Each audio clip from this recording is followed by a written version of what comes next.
Good morning everyone. चलो बच्चे, आज एक न्यू चैप्टर हम शुरू करेंगे। चैप्टर 4 नाम है बेटा चैप्टर का performance of a contract. Chapter का नाम है बेटा परफॉर्मेंस ऑफ अ कॉन्ट्रैक्ट। बेटा मैं रीडिंग बाद में करेंगे, पहले कुछ छोटी छोटी बातें हैं बेटा वो समझेंगे। मेरी बात सुनना बेटा, हेडिंग लिखो performance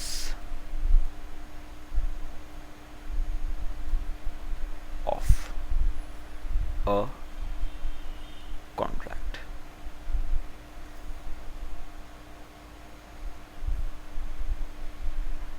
performance of a contract बेटा, इसमें सबसे पहली बात आती है हु में परफॉर्म। परफॉर्मेंस कौन देगा? हु में परफॉर्म लिखो बेटा, मैं समझाता हूं अभी आपको। सबसे पहली बात आती है परफॉर्मेंस देना किसका काम है? हु में परफॉर्म। ठीक है बेटा, यहां पर लिखना कॉन्ट्रैक्ट्स involving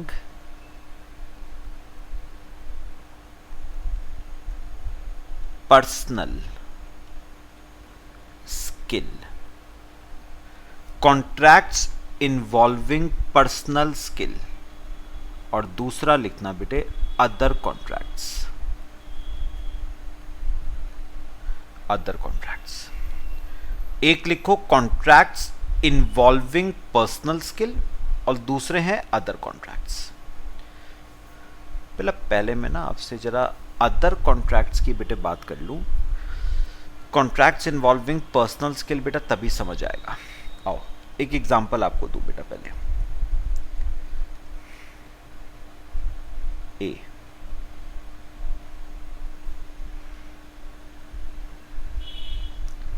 और बी, ठीक है बेटा। ए और बी के बीच में कॉन्ट्रैक्ट हुआ for sale and purchase of car. तो ए ने कहा I promise to sell my car to you for ₹5 lakh. मैं वादा करता हूं कि मैं अपनी कार तुम्हें बेचूंगा कितने रुपए की? 5 लाख रुपए की। तो बेटा हम ए को प्रॉमिसर कह सकते हैं। ए ने प्रॉमिस किया है ना बेटा, तो ए कौन हो गया? प्रॉमिसर। ए हो गया प्रॉमिसर। और बच्चे बी को हम कह सकते हैं प्रॉमिसी। बी हो गया प्रॉमिसी। तो ए प्रॉमिसर और बी प्रॉमिसी, ठीक है बेटा। अब उन्होंने कहा, मैं ध्यान से सुनना बेटा बात। उन्होंने कहा इस कॉन्ट्रैक्ट को, ए और बी के बीच का जो बेटा ये कॉन्ट्रैक्ट है, इसको परफॉर्म करने की लायबिलिटी किसकी है? तो बेटा ऑब्वियस सी बात है, इस कॉन्ट्रैक्ट को परफॉर्म करने की लायबिलिटी है बेटा प्रॉमिसर की, है ना। इस कॉन्ट्रैक्ट को परफॉर्म करने की primary liability is of promiser. बेटा ऐसा भी हो सकता है ना कि प्रॉमिसर खुद कार डिलीवर ना करने के बजाय, खुद कार डिलीवर करने के बजाय अपने किसी एजेंट को अपॉइंट कर दे for delivering car to B. मतलब या तो प्रॉमिसर कार डिलीवर करे बी को, या प्रॉमिसर अपने बिहाफ पे अपना एक एजेंट अपॉइंट कर सकता है for delivering car to B. तो या तो प्रॉमिस को प्रॉमिसर परफॉर्म करे, या प्रॉमिसर के बिहाफ पे उसका एजेंट परफॉर्म करे। या फिर बेटा एक बात बताओ, अगर प्रॉमिसर की डेथ हो गई है तो प्रॉमिसर की डेथ के बाद बेटे उसका लीगल रिप्रेजेंटेटिव क्या कर सकता है बेटा, इस प्रॉमिस को परफॉर्म कर सकता है। मतलब ए की डेथ अगर हो गई है तो ए के बिहाफ पे उसका कोई नॉमिनी या लीगल हेयर या रिप्रेजेंटेटिव बी को ये कार क्या कर सकता है, डिलीवर। या हो सकता है बेटा ए के बिहाफ पे ये कार कोई थर्ड पार्टी डिलीवर करे। सपोज उसका कोई सन है, उसने डिलीवर करी बेटा कार। तो बेटा उन्होंने ना पहला सवाल हमसे पूछा था, प्रॉमिस को परफॉर्म करना किसकी जिम्मेदारी है। तो प्राइमरी लायबिलिटी तो है प्रॉमिसर की। हां, प्रॉमिसर अपने बिहाफ पे अपने एक एजेंट को अपॉइंट कर सकता है for delivering car to B. तो एजेंट परफॉर्म करेगा प्रॉमिसर का प्रॉमिस। अच्छा, अगर प्रॉमिसर की डेथ हो चुकी है तो प्रॉमिसर के बिहाफ पे प्रॉमिसर का लीगल रिप्रेजेंटेटिव प्रॉमिसर के प्रॉमिस को क्या करेगा, परफॉर्म करेगा। या फिर कोई थर्ड पार्टी भी प्रॉमिसर के बिहाफ पे प्रॉमिसर की प्रॉमिस की परफॉर्मेंस कर सकता है। मतलब हो सकता है ए के बिहाफ पे ए का कोई सन कार को डिलीवर करे बी को। तो बेटा पहला सवाल उन्होंने पूछा था, प्रॉमिस को परफॉर्म कौन करेगा। तो मैंने कहा पहली लायबिलिटी तो है प्रॉमिसर की, ठीक है। प्रॉमिसर नहीं कर रहा तो प्रॉमिसर के एजेंट की, रिप्रेजेंटेटिव की। अगर प्रॉमिसर की डेथ हो चुकी है या फिर प्रॉमिसर के बिहाफ पे कोई थर्ड पार्टी भी इस प्रॉमिस को क्या कर सकती है बेटा, परफॉर्म कर सकती है। पहले बताओ बच्चे, बात समझ आई जो मैंने कहा, सबको क्लियर है? अच्छा, कॉपी कर लो बेटा इसे। तो प्रॉमिसर परफॉर्म करेगा। प्रॉमिसर हो सकता है अपने बिहाफ पे कोई एजेंट अपॉइंट कर दे फॉर परफॉर्मेंस। अगर प्रॉमिसर की डेथ हो चुकी है तो प्रॉमिसर के लीगल रिप्रेजेंटेटिव की ड्यूटी है कि वो प्रॉमिसर के प्रॉमिस की क्या करे, परफॉर्मेंस। या फिर प्रॉमिसर के बिहाफ पे कोई थर्ड पार्टी भी उसके प्रॉमिस की परफॉर्मेंस कर सकती है। ये तो बात आ गई बेटा अदर कॉन्ट्रैक्ट्स की। अब बात करते हैं कॉन्ट्रैक्ट्स इन्वॉल्विंग पर्सनल स्किल। ये देखना बेटा, बेटा ए है और ये है अरिजीत सिंह। बेटा मेरा एक थिएटर है, उसमें कॉन्सर्ट के लिए बेटा मैंने अरिजीत सिंह को अपॉइंट किया, ठीक है। थिएटर में परफॉर्मेंस देने के लिए मैंने अरिजीत सिंह को क्या करा बेटा, अपॉइंट किया, ठीक है। अरिजीत सिंह ने मुझे प्रॉमिस करा, अरिजीत सिंह ने मुझे प्रॉमिस किया है, I promise to sing at your theatre. I promise to sing at your theatre, ठीक है। मैं वादा करता हूं कि मैं तुम्हारे थिएटर पे गाना गाऊंगा फॉर सो मच कंसिडरेशन, ठीक है। अच्छा, अब बेटा मैं एक बात जानना चाहता हूं, प्रॉमिस बेटा किसने किया है? प्रॉमिस बेटा अरिजीत सिंह ने किया है ना। तो अरिजीत सिंह तो हो गया प्रॉमिसर,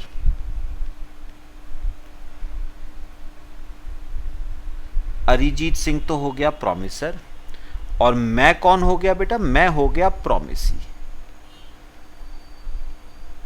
सुनना बेटा ध्यान से। अब मुझे जानना है बेटा इस वाले केस में प्रॉमिस की परफॉर्मेंस कौन कर सकता है, बताओ।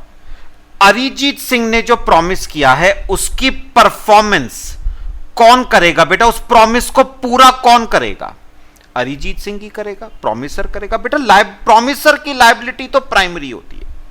अब मैं आपसे एक बात पूछना चाहता हूं, क्या अरिजीत सिंह अपने बिहाफ पे अपने किसी एजेंट को अपॉइंट करवा सकता है for singing song at my theatre? The answer is no. बात समझ के देखो ना बेटा, क्या अरिजीत सिंह कल को सलमान खान को कह दे, ऑल्दो दोनों की बनती नहीं है बेटा, लेकिन अगर बाय चांस अरिजीत सिंह कल को सलमान खान को कह दे कि भैया तू ए के थिएटर पे मेरी जगह पे गाना गा तो मुझे एक बात बताओ, क्या मैं सलमान खान को अपॉइंट करवा लूंगा बेटा? नहीं, मतलब ही नहीं उठता बेटा, बेसुरी आवाज कौन सुनेगा भाई? अरिजीत सिंह को बेटा एक बात याद रखना, ये जो गाना गाने का कॉन्ट्रैक्ट है ना बेटा, this is a contract of personal skill. ये पर्सनल स्किल का कॉन्ट्रैक्ट है बेटे, this is a contract of personal skill. ये पर्सनल स्किल का कॉन्ट्रैक्ट है बेटा। अरिजीत सिंह को मैंने हायर किया था उसके स्किल की वजह से, उसके टैलेंट की वजह से बेटे, तो ये पर्सनल स्किल का कॉन्ट्रैक्ट है। तो मुझे बताओ, मेरे थिएटर पे गाना अरिजीत सिंह गाएगा, अगर अरिजीत सिंह का मन नहीं है तो क्या वो अपने एजेंट को अपॉइंट करवा सकता है बेटा मेरे थिएटर पे गाना गाने के लिए? नहीं बेटा, the answer is no.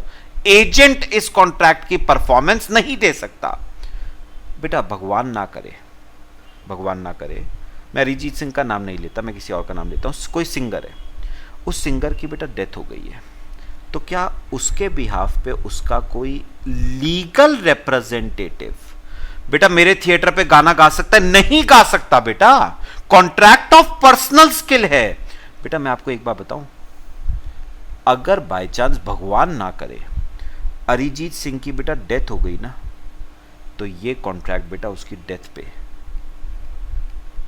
Void हो जाएगा। उसका लीगल रिप्रेजेंटेटिव इस कॉन्ट्रैक्ट की परफॉर्मेंस नहीं दे सकता है। क्या बेटा अरिजीत सिंह के बिहाफ पे कोई लीगल रिप्रेजेंटेटिव गा सकता है? नहीं बेटा। क्या कोई थर्ड पार्टी उसके बिहाफ पे परफॉर्मेंस देना चाहे तो वो दे सकती है क्या? The answer is no, because it is a contract of personal skill, और पर्सनल स्किल के कॉन्ट्रैक्ट्स में परफॉर्मेंस सिर्फ प्रॉमिसर ही दे सकता है। प्रॉमिसर के बिहाफ पे उसका agent, legal representative, third party performance नहीं दे सकते। जबकि अगर पर्सनल स्किल का कॉन्ट्रैक्ट नहीं है तो प्रॉमिसर भी दे सकता है, प्रॉमिसर के बिहाफ पे उसका एजेंट भी दे सकता है, अगर प्रॉमिसर की डेथ हो गई है तो उसका लीगल रिप्रेजेंटेटिव भी दे सकता है और थर्ड पार्टी भी दे सकता है। बेटा बात समझ आई सबको? तो ये कॉपी करो बेटा पहले। तो एक बात याद रखना बेटा, जो मैंने आपको बताया अभी, जो कॉन्ट्रैक्ट्स पर्सनल स्किल के होते हैं उन कॉन्ट्रैक्ट्स में परफॉर्मेंस सिर्फ और सिर्फ प्रॉमिसर ही दे सकता है, प्रॉमिसर के बिहाफ पे कोई दूसरा नहीं दे सकता है। हां, जो पर्सनल स्किल के कॉन्ट्रैक्ट्स नहीं है उनमें प्रॉमिसर भी दे सकता है, प्रॉमिसर के बिहाफ पे एजेंट भी दे सकता है, लीगल रिप्रेजेंटेटिव भी दे सकता है और थर्ड पार्टी भी दे सकती है। कॉपी करो बेटा।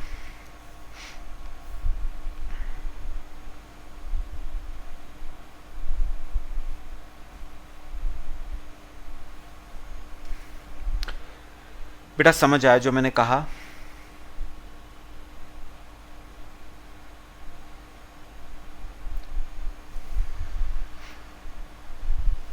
चलो बेटा आओ जरा मेरे साथ साथ बेटा एक बार रीडिंग जरा जल्दी से मारेंगे। देखो,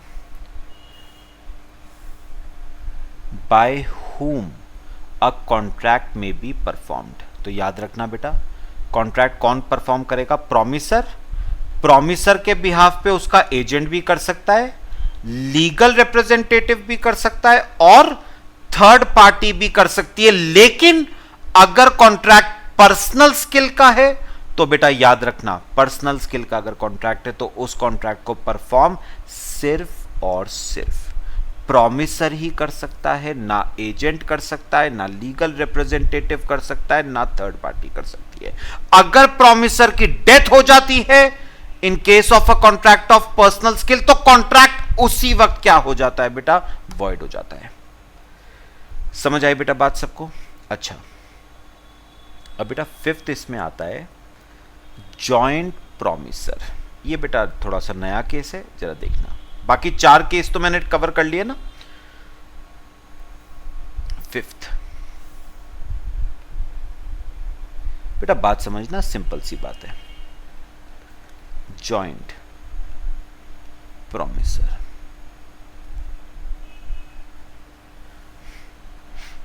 देखो बेटा,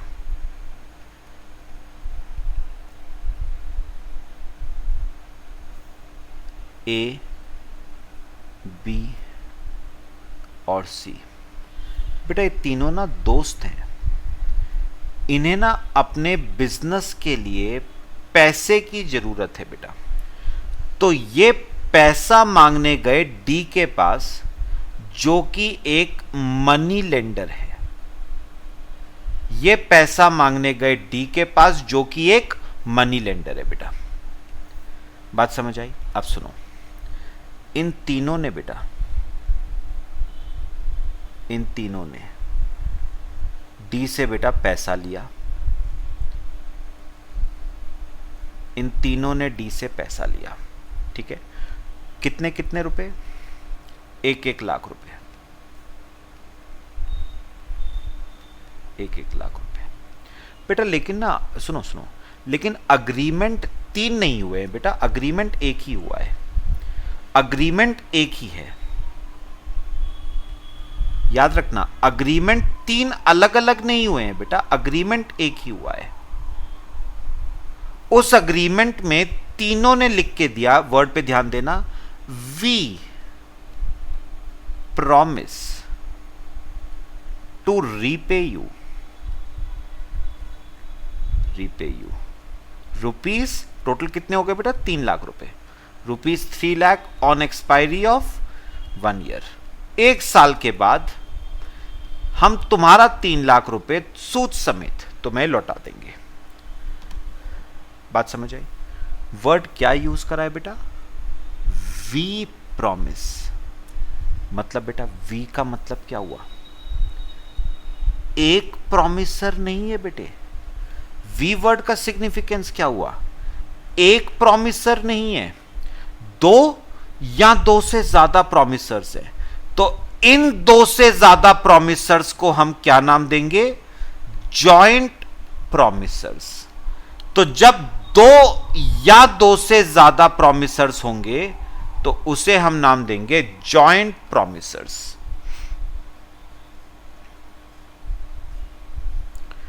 तो बेटा यहां पर ना ये जो ए बी सी हैं, ये जो बेटे ए बी सी हैं, ये हमारे क्या कहलाएंगे बेटा? जॉइंट प्रॉमिसर्स। ये हमारे कहलाएंगे joint प्रॉमिसर्स। When there are 2 or more than 2 promisers, they are known as joint promisers. ठीक है बेटा? तो बेटा बात आती है इस प्रॉमिस को परफॉर्म कौन करेगा? ऑब्वियस सी बात है बेटा, जॉइंट प्रॉमिसर्स परफॉर्म करेंगे, मतलब ए बी सी परफॉर्म करेंगे। अच्छा, अगर ए की डेथ हो गई है तो कौन परफॉर्म करेगा? ए का legal representative plus B C. अच्छा, अगर बी की भी डेथ हो गई है तो ए का लीगल रिप्रेजेंटेटिव प्लस बी का लीगल रिप्रेजेंटेटिव प्लस सी। अच्छा, सी की भी डेथ हो गई है तो ए का लीगल रिप्रेजेंटेटिव प्लस बी का लीगल रिप्रेजेंटेटिव प्लस सी का लीगल रिप्रेजेंटेटिव। तो बेटा याद रखना, इस प्रॉमिस को परफॉर्म कौन करेगा? Legal representative of deceased partner plus surviving joint promisors. मतलब सुनो बेटा, इस कॉन्ट्रैक्ट की परफॉर्मेंस कौन देगा? कौन परफॉर्म करेगा बेटा इस कॉन्ट्रैक्ट को? इस कॉन्ट्रैक्ट को परफॉर्म करेगा सर्वाइविंग जॉइंट प्रॉमिसर, मतलब जो जिंदा है, surviving joint promiser plus legal representative of deceased joint promiser plus legal representative of deceased joint promiser.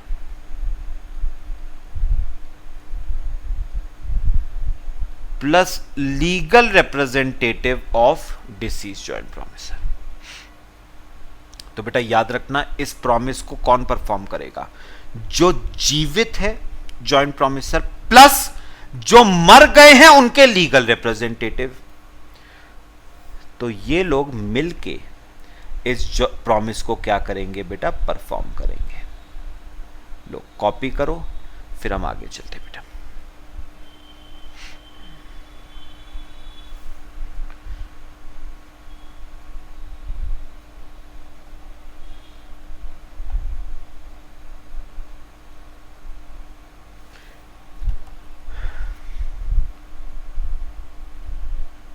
कर लिया बेटा?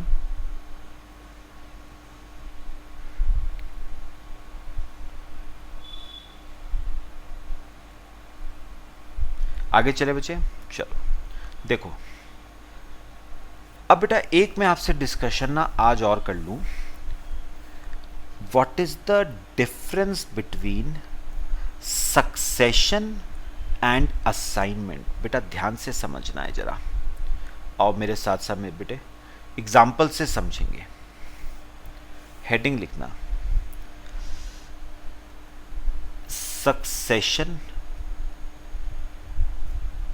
Versus assignment.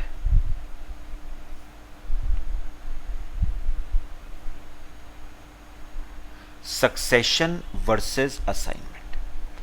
पहले बेटा देखते हैं what is succession, what is succession. ध्यान से देखना बेटा। बेटा फादर हैं, फादर है बेटा, अज्यूम करो ये फादर की ना एक बैलेंस शीट है बेटा, ये फादर की बैलेंस शीट है जिसमें बेटा यहां पर असेट स्टैंड कर रहे हैं। लैंड एंड बिल्डिंग है फादर के पास, प्लांट एंड मशीनरी है, फर्नीचर एंड फिक्चर्स है, कैश का बैलेंस है, बैंक का बैलेंस है, डेटर्स हैं। तो ये बैलेंस शीट में बेटा असेट स्टैंड कर रहे हैं फादर की, ठीक है। और बेटा लायबिलिटी साइड पे कुछ लायबिलिटीज भी हैं, जैसे लोन दे रखा है बेटा आपको, ठीक है। फिर कुछ क्रेडिटर्स भी हैं, कुछ बचे बिल्स पेबल भी हैं, कुछ बचे आउटस्टैंडिंग एक्सपेंसेस भी हैं। तो ये कुछ बेटा लायबिलिटीज है, बाकी बेटा कैपिटल है फादर की बाकी फादर की कुछ कैपिटल है। समझ आया बेटा? और बेटा ये है सन, ये है सन। बेटा अब होता क्या है, ध्यान से सुनना बेटा, प्रैक्टिकल केस बता रहा हूं बेटा आपको। अज्यूम करो फादर की हो गई death.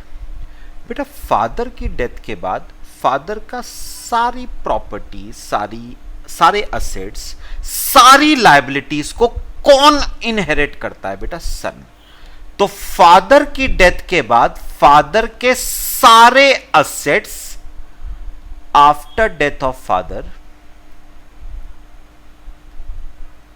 After death of father, all assets and liabilities of father, सारे assets and liabilities of father are inherited by son, are inherited by son। तो फादर की डेथ के बाद उसके सारे असेट्स बेटा कौन इनहेरिट कर लेगा बेटा? सन इनहेरिट करेगा। फादर की डेथ के बाद फादर के सारे असेट्स को सन इनहेरिट करेगा और फादर की सारी लायबिलिटीज को भी सन ही इनहेरिट करेगा बेटे। तो फादर के सारे असेट्स, फादर की सारी लायबिलिटीज को सन बचे क्या कर लेगा? इनहेरिट। लो, तो फादर के सारे असेट्स को भी इनहेरिट कर लिया, फादर की सारी लायबिलिटीज को भी इनहेरिट कर लिया। कॉपी करो बेटा यहां तक। फादर के सारे असेट्स को भी इनहेरिट कर लिया, फादर की सारी लायबिलिटीज को भी इनहेरिट कर लिया। ठीक है, लो बेटा, असेट्स भी इनहेरिट हो गए और लायबिलिटीज भी क्या हो गई? इनहेरिट। ठीक है बेटा। बेटा इस प्रोसेस को हम क्या नाम देते हैं? सक्सेशन। इस इनहेरिटेंस जो होता है ना, उसे हम सक्सेशन कहते हैं। सक्सेशन एंड इनहेरिटेंस एक ही बात होती है बेटे। तो फादर की डेथ के बाद फादर की सारी असेट्स, फादर की सारी लाइबिलिटीज को कौन इनहेरिट कर लेगा? उसका सन।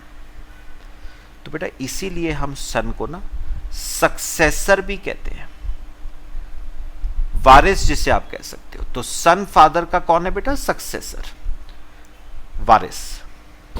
कॉपी करो बेटे, ध्यान से सुनना जो मैं बताऊंगा।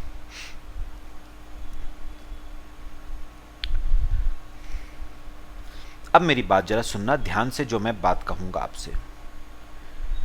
सपोज बेटा अब ये देखो, मैं ज्यादा डिटेल में नहीं, लेकिन बेटा थोड़ी थोड़ी बातें मैं आपको जरूर बताऊंगा। सुनो सुनो बेटा, फादर के सारे असेट्स किसने इनहेरिट करे? सन ने।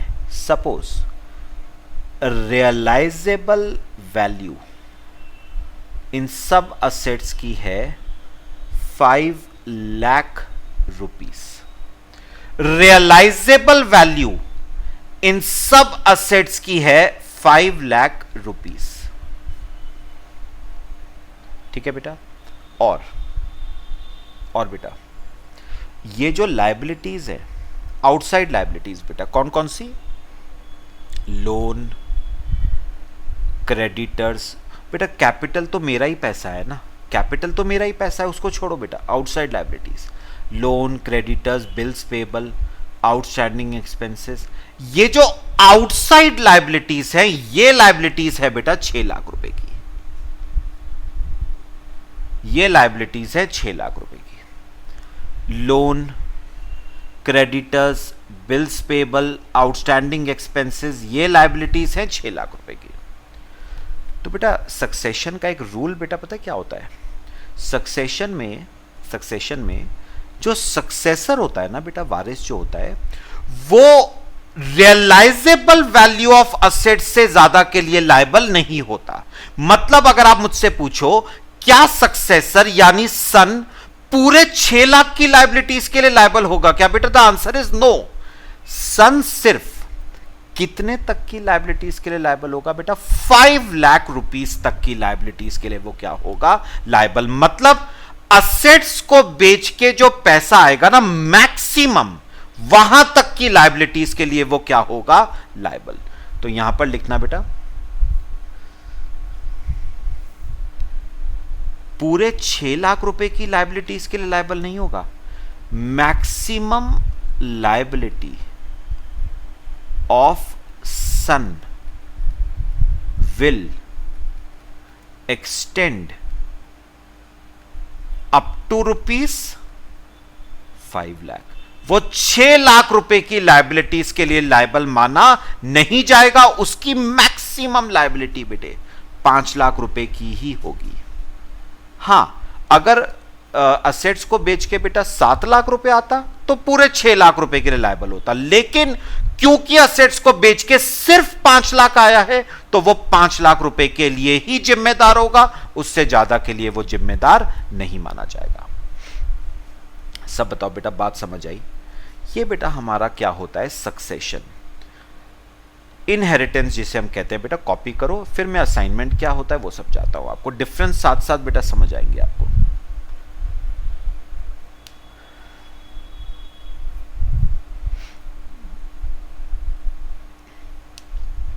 समझ आया बेटा? अब आओ बेटे assignment. What is assignment? Simple है बेटा, बहुत सिंपल। असाइनमेंट देखना बेटा,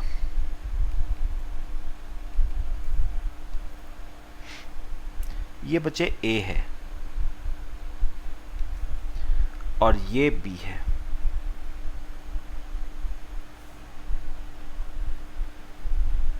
यहां पर लिखना बी ओज ₹1 लाख टू ए।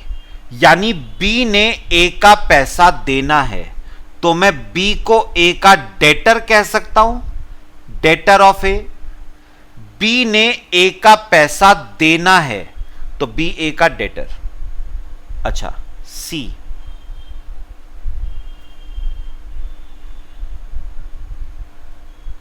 इसमें लिखना ए ओज ₹1 lakh to C. A owes ₹1 lakh to C. मतलब A ने C का पैसा देना है, मतलब आप C को A का क्रेडिटर कह सकते हो, creditor of A, creditor of A। बेटा आप सुनो सुनो, बहुत सिंपल। मुझे एक बात बताओ, मैं A हूं, मैंने B से पैसा लेना है और C को देना है, B से लेना है और C को देना है। तो मैंने B से कहा कि तू पैसा मुझे देने के बजाय सीधे तू ये पैसा किसको दे दे, C को दे दे।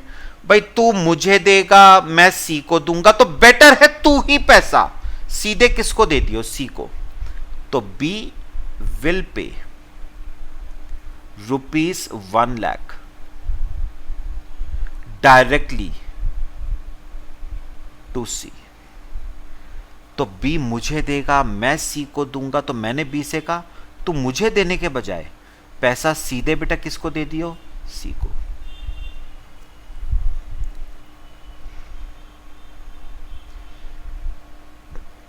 बेटा समझ आया? कॉपी करो पहले यहां तक, फिर आगे बात करते हैं।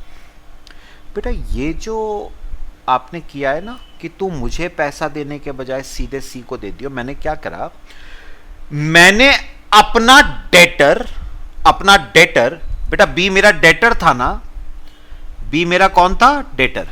मैंने अपना डेटर ट्रांसफर कर दिया इन फेवर ऑफ C।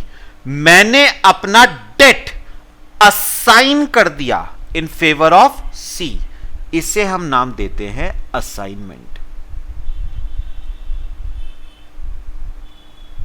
मैंने अपना डेटर असाइन कर दिया इन फेवर ऑफ C। तो जो पैसा मुझे मिलना था वो पैसा मेरे बजाय अब किसको मिलेगा, C को। मैंने अपना डेट असाइन कर दिया, ट्रांसफर कर दिया in favour of C। This is known as assignment.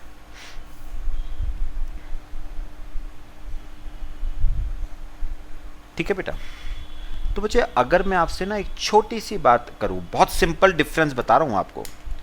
अगर मैं आपसे पूछूं सक्सेशन, ऊपर हमने सक्सेशन किया बेटा, और असाइनमेंट में बेसिक डिफरेंस क्या है, बेसिक, तो आपको बताओ बेटा बेसिक डिफरेंस क्या है।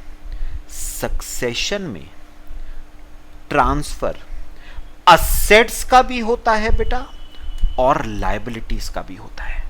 ये देखो बेटा, सक्सेशन में ट्रांसफर, ये देखो असेट्स का भी हुआ था, है ना बेटा, असेट्स का भी ट्रांसफर हुआ था, और सक्सेशन में बेटा ट्रांसफर लायबिलिटीज का भी होता है। लेकिन बेटा असाइनमेंट कभी भी लायबिलिटी का हो ही नहीं सकता बेटा।